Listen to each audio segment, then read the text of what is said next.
Have you ever imagined that in the middle of a fog-covered cornfield or on a rainy night deep in rural countryside might lie the beginning of unspeakable horrors? In today's video, you'll hear 3 terrifying true stories that happened on rural farms in the United States, where isolation, darkness, and the sound of wind cutting through the crops became the origins of horrifying mysteries. Visitors knocking at your door in the middle of the night, masked men in the cornfields, and the sound of whistling from someone whose face you never want to see. Story 1. The Midnight Knock. My wife Cheryl and I live on a small corn farm in Buckingham, Iowa. Out here in the middle of nowhere, our closest neighbor is half a mile away, so when someone knocks on your door in the middle of the night, it's never normal. That night in August 2018, there was a light drizzle.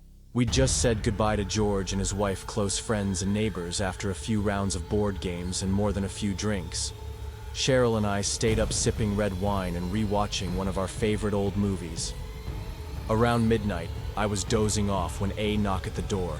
Not frantic, not timid, just steady enough to wake me completely. Cheryl jolted upright. She looked at me alarmed. "Is someone out there?" she whispered. I turned down the TV volume. Then 3 more knocks, followed by a muffled voice. "We need help." I stood up, but Cheryl grabbed my arm and whispered, "Don't. Something's off." I nodded, then stepped closer to the door. Through the thick wooden panel I called out, "Who's there?" A man's voice replied immediately, "Thank God. Can you open the door? My wife and I are lost." I frowned. "Where's your wife? Let me speak to her." Silence. "Then she's not standing with me right now." That's when the chill hit me. His voice sounded off, like he was forcing it to sound higher. I half joked, half suspicious. "George, is that you?" A pause. Then the voice responded lower this time. Yeah." I froze. Maybe George drunk and playing a prank. But my gut screamed, "This is not George." "What's your wife's name?" I asked. No hesitation. "Nice try." It hit me like a punch. I quickly called the real George, who answered, calm and confused, "I'm home." What's going on? My heart pounded.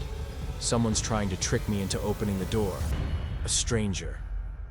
George said he'd grab his gun and come over. At that moment, footsteps on the porch. Scratching at the window.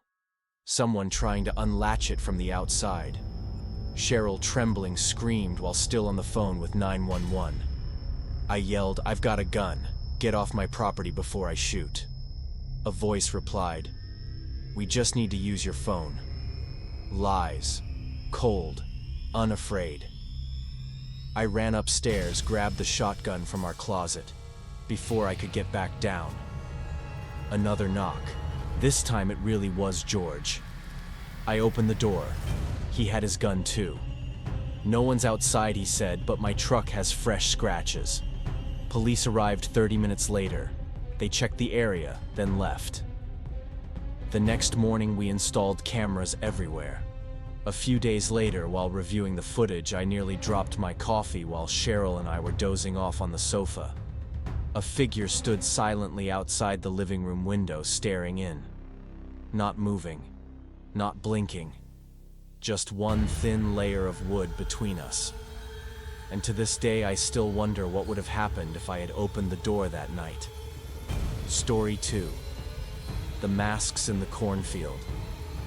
In the summer of 2018, my grandparents left me in charge of their farm while they were away. On the final night, I was watching TV in the living room when I heard strange noises coming from the cornfield. I figured it was just deer. Until all the cows in the barn started bellowing wildly. Their cries were panicked and chaotic, unlike anything I'd heard. Something had scared them. I was about to grab my coat and head out when a sharp, high-pitched cow scream froze me in place. I ran upstairs to get my grandfather's old hunting rifle from under his bed. Back outside, I saw the cows still mostly present. But as I searched the barn, I realized One was missing. I heard its cries coming from the direction of the cornfield. And then I heard whispering. Not one voice. Several. I fired 2 shots into the air. Silence fell. No cows. No whispers. Until the footsteps started. From the corn. Multiple directions. Multiple people. I crept into the rows. My palms were slick with sweat. Then I saw him. A man in black standing motionless in the middle of the field. I raised my gun. Get out of my field. No reaction. I fired another warning shot. Still nothing. I began to back away when others emerged, at least 6 or 7, dressed in black, all wearing blank, emotionless white masks. They surrounded me just far enough away that I didn't know what to do. And then they began chanting. Strange ritualistic sounds, cold, unsettling. I turned and ran, shoving through thick rows of corn. Once I made it out, I fired several more shots behind me. No one followed. I ran back to the barn and saw something I wish I hadn't. The severed head of the missing cow, placed in the center of a burning circle of candles. I threw up, then raced inside to call the police. They came, searched the area, and confirmed signs of a ritual, but found no one. My grandparents installed cameras all over after that. To this day, I don't know who those people were, but I'm certain I came close to being part of something dark. Story 3. The Man in the Dark. My name is Howard, 25, and I live with my family on a small farm in Arkansas. This past July, my parents went on vacation, leaving me and my 2 younger sisters, Crystal and Morgan, in charge. That night, Crystal was upstairs in an online class. Morgan was watching TV with me downstairs. Just as we were about to go to bed, our 2 dogs in the backyard suddenly started barking like mad. I went out to check. Both dogs were staring at the cornfield, growling. I moved closer, ready to shout, when I heard a whistle. Not the wind, not an animal. A human whistle. Clear and deliberate. I rushed back inside to grab the shotgun and told my sisters. They begged me not to go into the field. I agreed, stood at the edge, and fired a warning shot. Silence. I thought that was the end of it. But then, the dogs barked again, this time even more ferociously. I ran outside and saw a man standing at the edge of the corn. Not far. He looked at me, then turned and ran into the rows.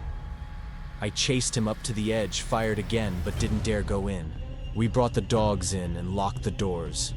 None of us slept. Each sibling clutched a dog, retreating to their rooms. I took my shotgun and cracked my window slightly to keep watch. At midnight, the whistling returned, right beneath my window. I jumped up and saw him, walking across the grass toward my room. Then he stopped, stared straight at me, still whistling. I fired a shot, aiming just near his feet. He paused, then turned and ran. We never found out who he was. No neighbors saw anything. Police found no trace. Since then, I've kept the lights on every night. That peaceful little farm doesn't feel safe anymore. Sometimes the quietest nights in the countryside are when the most terrifying things happen. You never know what's hiding in the tall corn, or who's knocking on your door at 2 a.m. If you've had a truly frightening experience, leave it in the comments below. It just might be the next story told on this channel. Thank you for watching, and see you in the shadows.